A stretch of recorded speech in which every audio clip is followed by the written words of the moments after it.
Sir म्याडमहरुमा नमस्कार।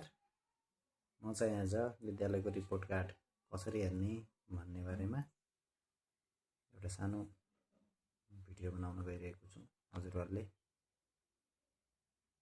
हेरेर कस्तो छ त्यसको प्रतिक्रिया दिनु नबिर्सनु होला। स्कुल रिपोर्ट हेर्नको लागि सर्वप्रथम क्रोम ब्राउजरमा वा कुनै तपाईको एभाइलेबल ब्राउजरमा चाहिँ जानुहोस् र त्यसपछि emis.cehrt.gov.np मा जानुहोस्। यसरी त्यसपछि यता चाहिँ लगइन हुन्छ भने यता चाहिँ तीनवटा रेखाहरू यसमा क्लिक गर्नुहोस् र यसमा स्कुल जीआईएस भन्ने छ। स्कुल जीआईएस यहाँ क्लिक गर्नुहोस्।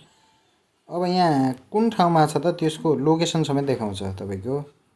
जस्तो मैले सुदूरपश्चिम बझाङ डिस्ट्रिक्ट बुङल म्युनिसिपालिटी को कुनै एउटा स्कुललाई हेरेला मैले दुईलाई हेरे लोड गरे। मैले यो कुन ठाउँ छ यो देखाउँछ। यो त्यसको चाहिँ जीआईएस लोकेसन सहित देखाउँछ।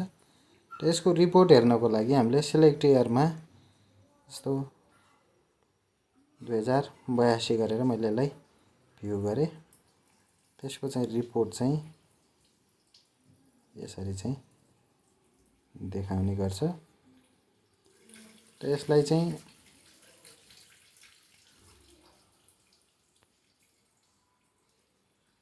प्रिन्ट गर्नको लागि यता छ अप्सन छ। यहाँबाट हामीले चाहिँ प्रिन्ट गर्न सक्छौं। धन्यवाद।